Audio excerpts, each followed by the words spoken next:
January 878. A king fled through the snow, hunted like an animal. Behind him, his kingdom burned. His army was scattered. His people had surrendered. Every other English kingdom had fallen to the Vikings, and now Wessex, the last free Anglo-Saxon realm, was dying. The king's name was Alfred, and in a few months, from a swamp in Somerset, he would launch the most remarkable comeback in English history against an army that had conquered everything in its path for 13 years, against a warlord who had never lost, against odds that seemed impossible. This is the story of Edington, the battle that saved England, the victory that created a nation, and the king who refused to let his people become slaves to Viking invaders. Welcome to Britain's history. Today we're diving into the battle that changed everything, the moment when England's survival hung by a thread, when one man's courage in a swamp became the foundation of a nation. Because Edington wasn't just about tactics or armies. It was about whether England would exist at all, or whether it would become just another Viking conquest, its culture erased, its people subjugated. But before we get to that desperate fight on the Wiltshire hills, before we watch Alfred lead his reformed army against the Viking horde, we need to understand how England reached this crisis. Because without knowing what the great heathen army had done to the other Anglo-Saxon kingdoms, you can't appreciate how close England came to total extinction and how miraculous Alfred's victory truly was. And if you're enjoying this deep dive into history, make sure you're subscribed. We've got dozens more forgotten battles lined up, each one as dramatic as Edington. Don't miss them. Let's go back to 865, when everything changed. That year, a Viking force unlike anything England had seen before landed in East Anglia. The Anglo-Saxon Chronicle called it the Great Heathen Army. And for once, the chroniclers weren't exaggerating. This wasn't a raiding party looking for plunder. This was an invasion force. Thousands of warriors led by some of the most feared commanders in the Viking world. Ivar the Boneless, Halfdan Ragnarsson, and Ubba, the sons of the legendary Ragnar Lothbrok, if the sagas are to be believed. For decades, Vikings had raided England's coasts, striking monasteries, grabbing silver, and sailing home before anyone could stop them. But the great heathen army had a different purpose. They came to conquer, they came to stay, and they came with a fury that would reshape the map of Britain forever. Within a year, they had conquered Northumbria. York, one of the greatest cities in England, fell to Viking swords. King Ella of Northumbria was captured. According to legend, they killed him using the blood eagle, a horrific ritual execution where the victims' ribs were cut from the spine and their lungs pulled out to form wings. Whether this actually happened or was later propaganda, the message was clear: resist the Vikings and die screaming. East Anglia fell next. King Edmund refused to renounce his Christian faith, so the Vikings tied him to a tree and shot him full of arrows until he looked like a hedgehog. Then they cut off his head. Edmund would later be venerated as a saint and martyr. His kingdom would be venerated as a Viking possession.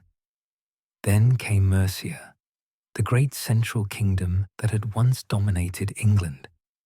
By 874, the Vikings had driven King Burgred into exile and installed a puppet ruler. 3 of the 4 Anglo-Saxon kingdoms had been destroyed in less than a decade.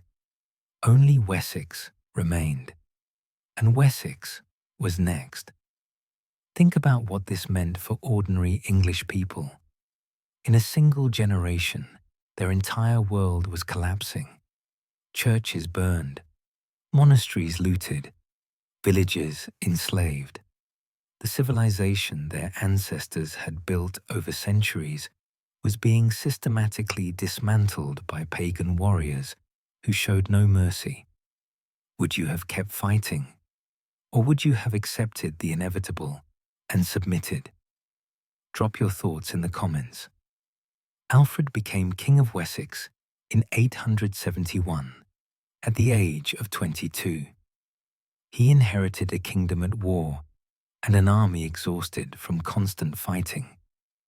In his first year as king, Alfred fought 9 major battles against the Vikings. He won some, he lost some, but the Vikings kept coming, and Alfred couldn't destroy them.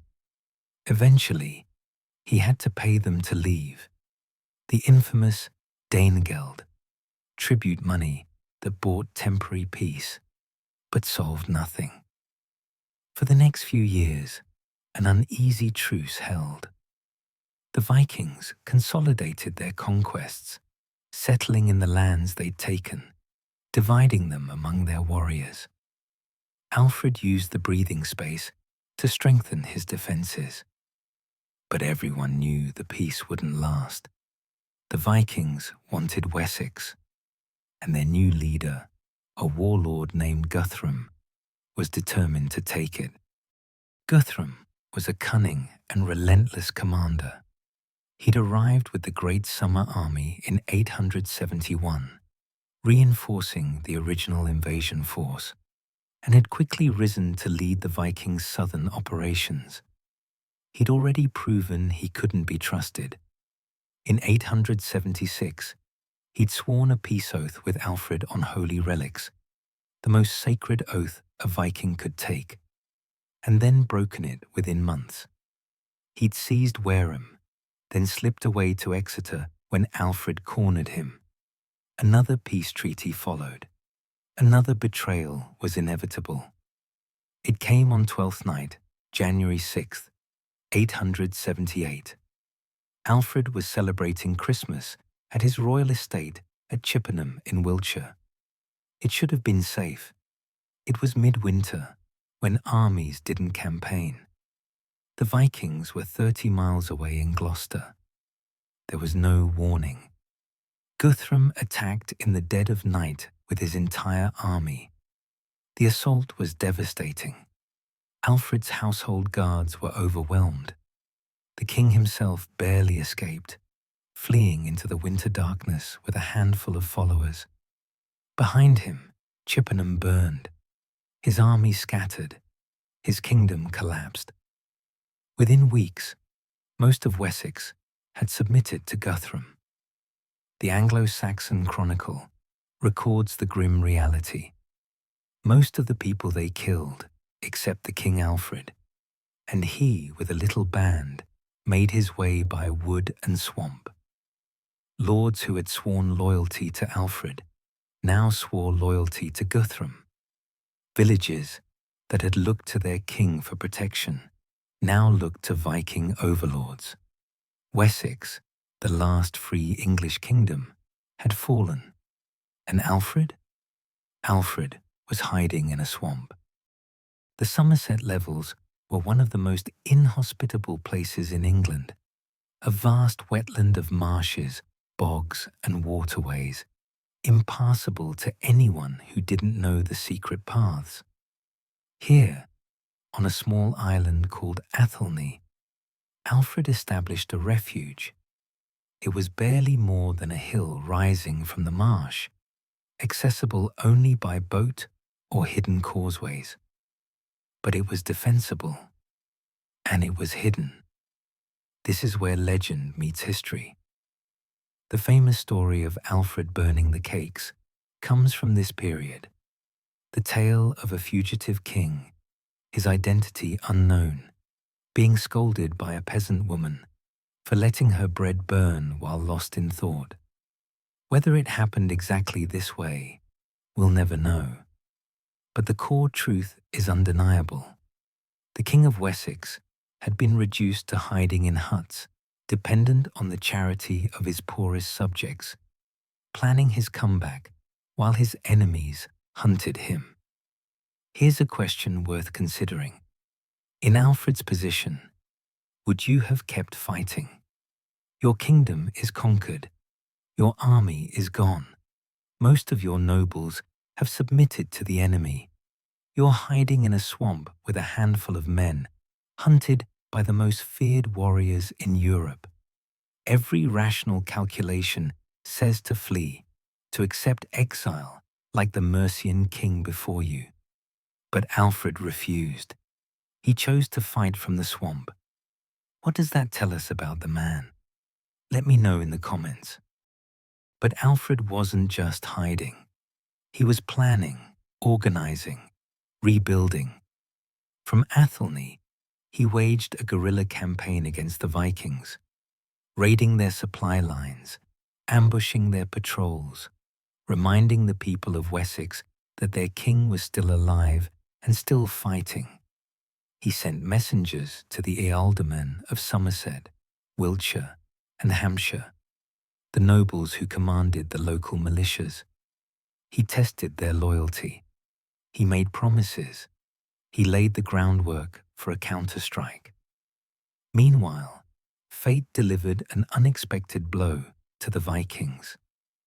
While Guthrum consolidated his conquest of Wessex, another Viking force under Ubba, brother of Ivar the Boneless, sailed from Wales to Devon with 23 ships and 1,200 warriors. Their mission was probably to trap Alfred between two armies, crushing any hope of resistance. But Ubba found resistance waiting. Ealdorman Odda of Devon had gathered his fyrd, the local militia, and fortified himself on a hilltop at a place called Sinwit. The Vikings besieged the position, expecting the English to surrender from thirst. Instead, at dawn, Odda launched a desperate sortie. The surprise attack caught the Vikings completely off guard. In the battle that followed, around 1,000 Vikings were killed, including Ubba himself.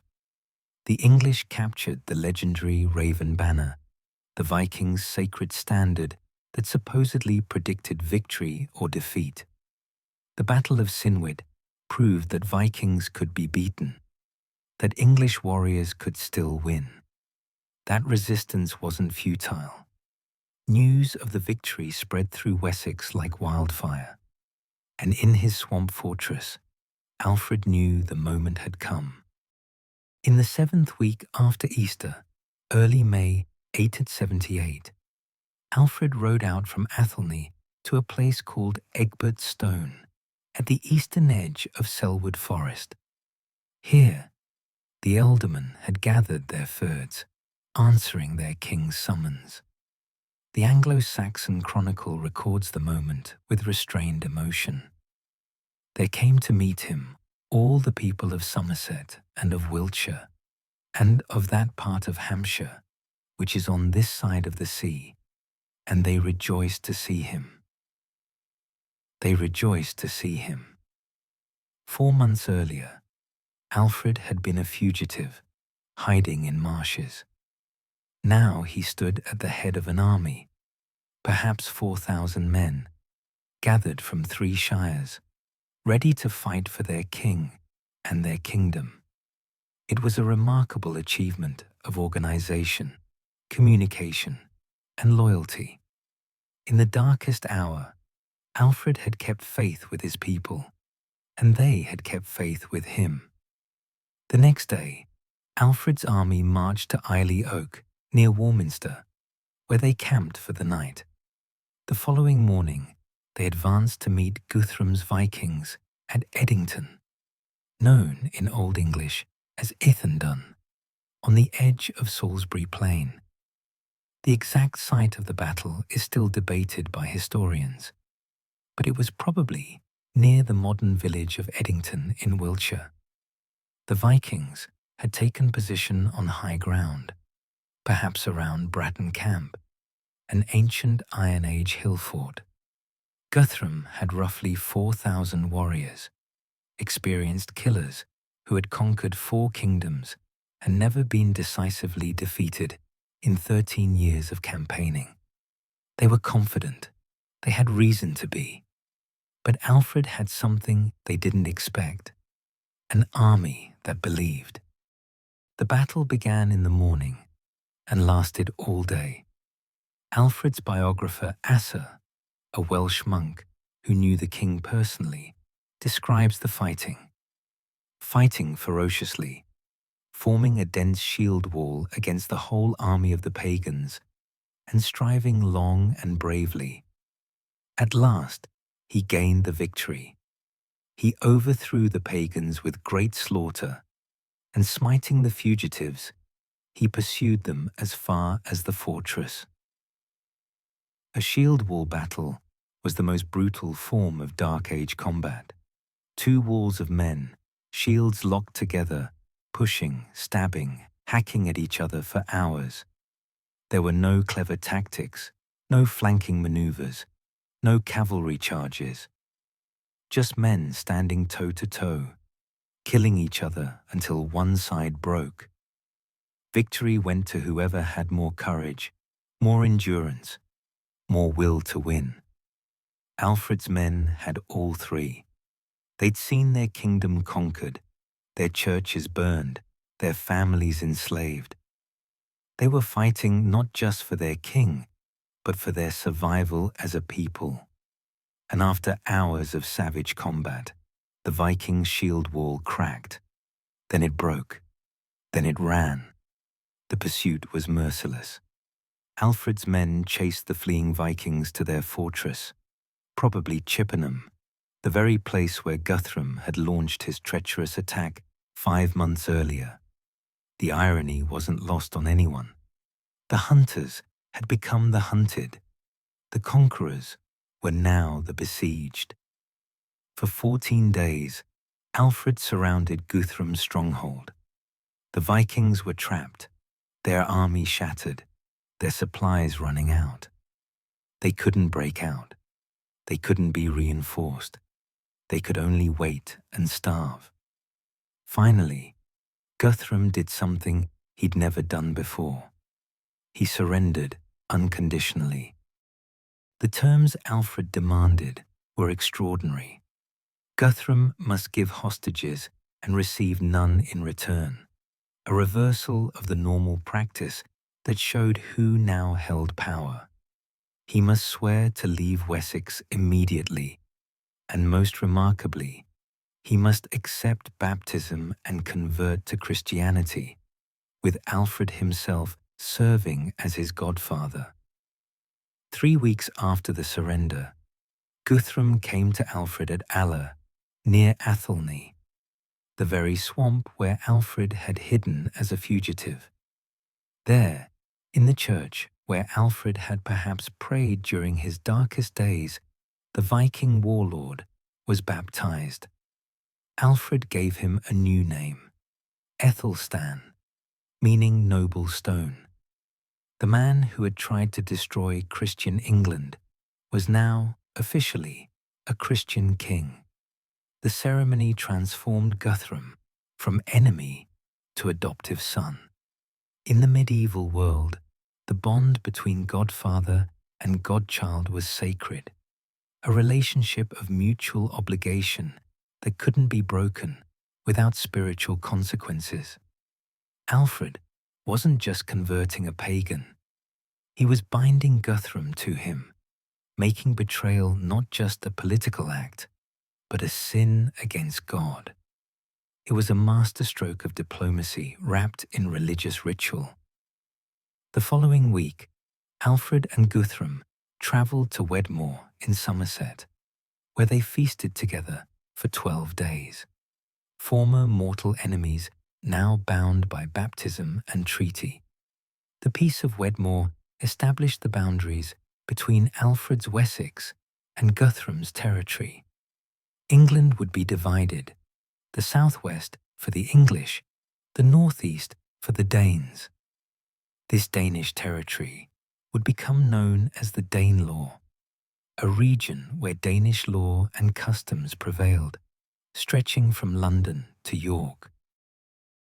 It might seem like Alfred had only won half a victory. He'd saved Wessex, but the Vikings still controlled most of England. But consider what he'd actually achieved. 4 months earlier, England was dying. Every Anglo-Saxon kingdom had fallen. The last Christian king was hiding in a swamp. Now Wessex was free. The Vikings had been decisively defeated for the first time, and the foundation for eventual English unification had been laid. Because Edington wasn't the end of Alfred's story, it was the beginning. In the years that followed, Alfred transformed Wessex into a military powerhouse. He created a network of fortified towns called burhs, positioned so that no one in Wessex was more than 20 miles from a defensive stronghold. He reorganized the fyrd so that half the army could be on campaign, while the other half defended their homes. He built a fleet of warships to challenge Vikings at sea. He reformed the law, promoted education, and earned the title the Great, the only English monarch ever to receive that honor. And his descendants finished what he started. Alfred's son, Edward the Elder, and his daughter, Ethelfled, Lady of the Mercians, conquered the Danelaw piece by piece. Alfred's grandson, Ethelstan, completed the work, defeating the last Viking kings and creating a unified Kingdom of England in 927. The nation that Alfred saved in the swamps of Somerset became the England we know today. That's what makes Edington matter. Not just the tactical victory, not just the survival of one kingdom, but what it made possible. If Alfred had failed, if he'd been killed at Chippenham, or captured in the marshes, or defeated at Edington, there would be no England. The Anglo-Saxon kingdoms would have become Viking territories, absorbed into the Scandinavian world like the Danelaw, their culture and language gradually replaced. The England that produced Shakespeare and Newton, that built an empire and spread its language around the world, would never have existed. One man, one swamp, one battle, and everything that came after. Today, the battlefield at Edington is quiet Wiltshire farmland. There's a small monument erected in 2000, marking the millennium anniversary of Alfred's death. The inscription reads, "To commemorate the Battle of Edington, fought in this vicinity, May 878 AD, when King Alfred the Great defeated the Viking army, giving birth to the English nationhood." Giving birth to the English nationhood. That's not hyperbole. That's history.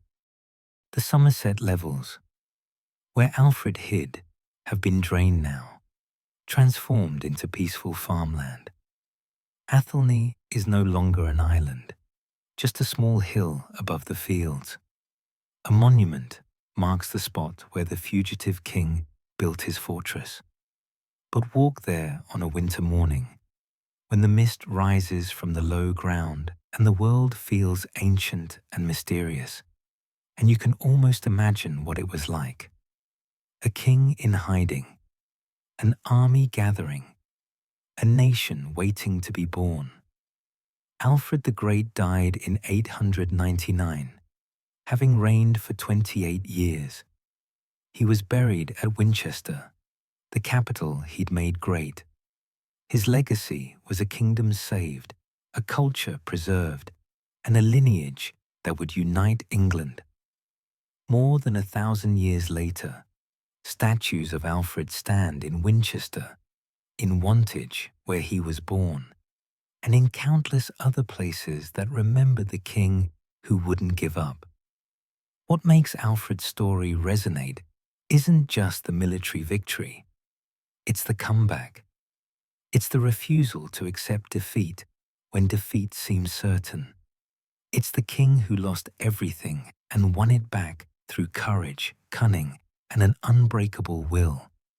In our age of comfortable certainties, there's something inspiring about a leader who faced extinction and chose to fight from a swamp rather than surrender.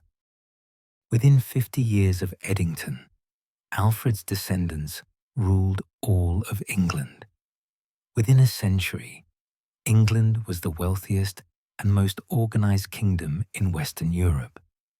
Within a millennium, the language Alfred worked to preserve had become the global lingua franca, spoken by billions, all because one man refused to let his people become slaves.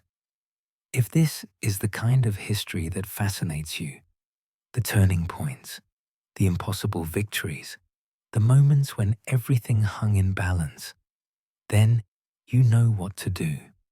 This channel exists because these stories deserve to be told. What other battles shaped England's destiny?